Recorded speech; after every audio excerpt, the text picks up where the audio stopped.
नमस्कार, मैं हूं संजय शर्मा। आप देख रहे हैं 4 PM न्यूज नेटवर्क। पूर्वांचल में पिछड़े जाति के वोटों को लेकर महासंग्राम छिड़ा हुआ है। प्रधानमंत्री एक हफ्ते में 2 बार आ चुके हैं, पिछले कुछ दिनों में 4 बार आ चुके हैं।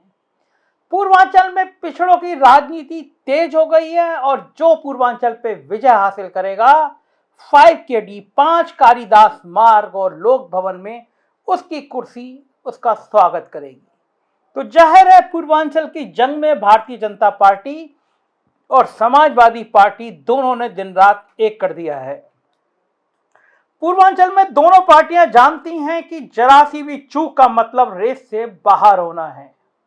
एक बड़ा मंच सज गया है राजभर जी का। अखिलेश यादव उस मंच पर पहुंच रहे हैं और कयासबाजी का दौर जारी था कि अखिलेश यादव आएंगे तो फिर शिवपाल यादव आएंगे तो फिर ओवैसी आएंगे, लेकिन मेरे को मिली जानकारी के अनुसार इस मंच पे कोई तीसरा बड़ा नेता नहीं आ रहा है। राजभर के घटक दल जरूर शामिल होंगे, लेकिन शायद बाबू सिंह कुशवाहा उसमें शामिल नहीं होंगे, ओवैसी नहीं होंगे। राजभर के संग बाकी घटक दलों के उम्मीद है उस मंच पर रहने की। अखिलेश यादव इस रैली से एक बड़ा संदेश देने जा रहे हैं, जो वो संदेश देने में लगातार कामयाब हो रहे हैं। उन्होंने ये साबित करने की कोशिश लगातार की है कि पिछड़ी जातियां एकजुट हो रही हैं और समाजवादी पार्टी के नेतृत्व में एकजुट हो रही हैं। भारतीय जनता पार्टी ने 2017 में इतिहास रच दिया था, जब उन्होंने पिछड़ी और गैर पिछड़ी जातियों का एक कॉम्बिनेशन तैयार कर दिया था। पिछड़ी, अति पिछड़ी जातियां, अमित शाह का नेटवर्क था, गजब नेटवर्क था। वो जानते थे कि पिछड़ी जातियों का समूह जिसके साथ आ जाएगा सरकार उसकी बननी तय है, और हुआ भी है। तब चेहरा था पिछड़ी जातियों का, बड़ा चेहरा था केशव मौर्य। होर्डिंग लगे थे मोदी के, अमित शाह के और केशव मौर्य के। गांव गांव संदेश था कि अगर सरकार बनेगी तो हमारा पिछड़ी जाति का नेता केशव मौर्य बनेगा। तब कहीं योगी आदित्यनाथ नहीं थे। चुनाव खत्म हुआ, हेलीकॉप्टर लैंड हुआ, रेवेन का चश्मा लगाए उतरे हुए भगवाधारी उतरे और योगी आदित्यनाथ अगले मुख्यमंत्री बन गए, और फिर केशव मौर्य की बेइज्जती का सिलसिला शुरू हो गया। लेकिन बेइज्जती के बदले का हिसाब अब पिछड़ी जातियां ले रही हैं, और इस तरह ले रही हैं कि भारतीय जनता पार्टी को पसीने आ गए हैं। रोज सम्मेलन हो रहे हैं, पिछड़ी जातियों के सम्मेलन हो रहे हैं, लोध सम्मेलन हो रहा है, यादव सम्मेलन हो रहा है, कुर्मी सम्मेलन हो रहा है। योगी आदित्यनाथ को कह दिया गया है कि अगर जाति की राजनीति के ऊपर धर्म का तड़का नहीं लगा, धर्म की राजनीति जाति की राजनीति पर भारी नहीं पड़ी, तो आपकी अगली पारी खेलना मुश्किल है। तो जाहिर है योगी आदित्यनाथ दिन रात एक करके, आपने पिछले कुछ दिन पहले ट्वीट भी देखे होंगे कि वो कार सेवकों पे गोली चलाने को वाले को मत भूलना, मऊ दंगे को मत भूलना।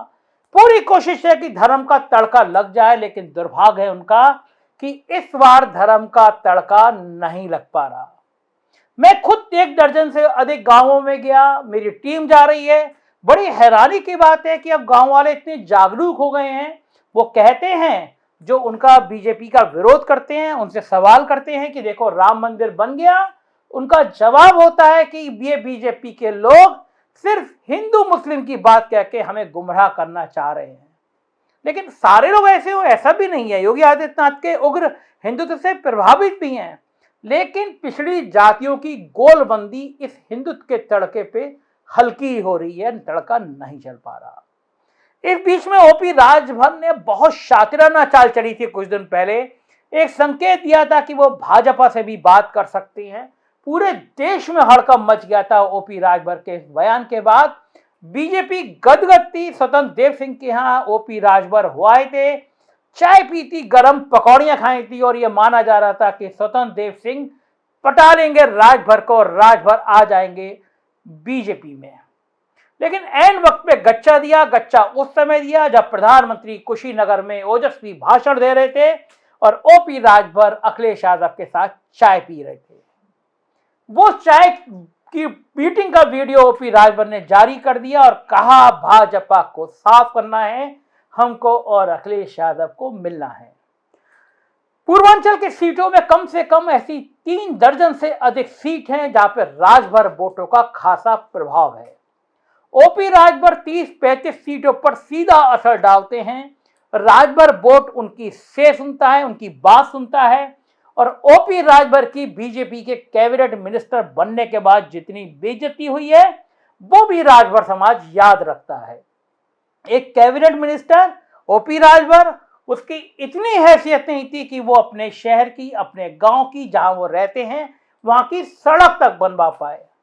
परिवार में शादी थी और एक कैबिनेट मिनिस्टर रो रो के थक गया कि मेरी सड़क बना दो, सड़क नहीं बनी और नतीजा ये हुआ कि राजभर ने एक फावड़ा लेकर खुद सड़क बनानी शुरू कर दी। अब बहुत सफाई के साथ वो सड़क बनाते हुए वीडियो वायरल हो रहे हैं। राजभर समाज के लोगों को भेजे जा रहे हैं और ये कहा जा रहा है कि राजभर समाज को मंत्री तो बना दिया लेकिन उसकी हैसियत वैसी थी जैसे बिरयानी में इलायची डाली जाती है या काली मिर्च डाली जाती है और जब बिरयानी खाई जाती है तो काली मिर्च को निकाल दिया जाता है।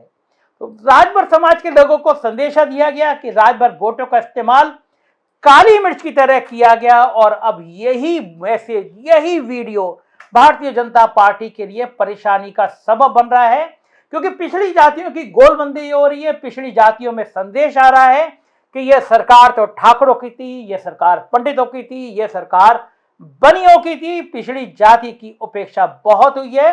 और केशव मौर्य लाइव उदाहरण उसका जिक्र किए जाते हैं और पिछड़ी जाति के लोग कहते हैं, राजभर ने भी अपने एक बयान में कहा, भाजपा केशव मौर्य को मुख्यमंत्री का चेहरा घोषित कर दे तो हम विचार करेंगे।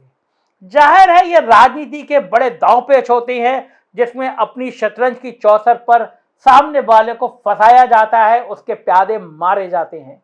तो कल ऐसे प्यादों की एक बिसात बिछने जा रही है राजभर जी की। यहाँ अखिलेश यादव हेलीकॉप्टर से पहुंचेंगे। तमाम देश के टीवी चैनल कह रहे हैं तीसरा हेलीकॉप्टर आएगा, कौन पहुंचेगा, लेकिन मेरे सूत्र के हिसाब से कोई तीसरा हेलीकॉप्टर किसी वीआईपी को लेकर नहीं आ रहा। अखिलेश यादव ही इस मंच के वीआईपी होंगे और कल पहला सम्मेलन होगा पूर्वांचल का बड़ा, जिसमें अखिलेश यादव पिछड़ी जाति के लिए एक बड़ा संदेश देंगे कि पिछड़ी जातियों को एकजुट होना है। और वो अखिलेश यादव ये भी जानते हैं कि लड़ाई आसान नहीं है, भारतीय जनता पार्टी हर दांव खेलना जानती है। 29 तारीख को अमित शाह आ रहे हैं, वो पिछड़ी जातियों को आकर्षित करने के लिए फिर एक नया प्लान लेकर आ रहे हैं। ऐसे में राजभर का अखिलेश यादव का मोर्चा, राजभर की अखिलेश यादव की प्लानिंग आने वाले चुनाव में क्या गुल खिलाएगी, इसकी छोटी छोटी शक्ल, छोटी छोटी झलक कल हम के सम्मेलन में देखने को मिल जाएगी जब अखिलेश यादव और राजभर एक साथ गर्जना करेंगे। भारतीय जनता पार्टी इसके रणनीति के जवाब में क्या कहेगी ये हम बहुत जल्दी बताएंगे। देखते रहिए 4 PM न्यूज नेटवर्क, क्योंकि यही वो चैनल है जो आपको खरी खरी और सही बात बताता रहेगा। Thank you.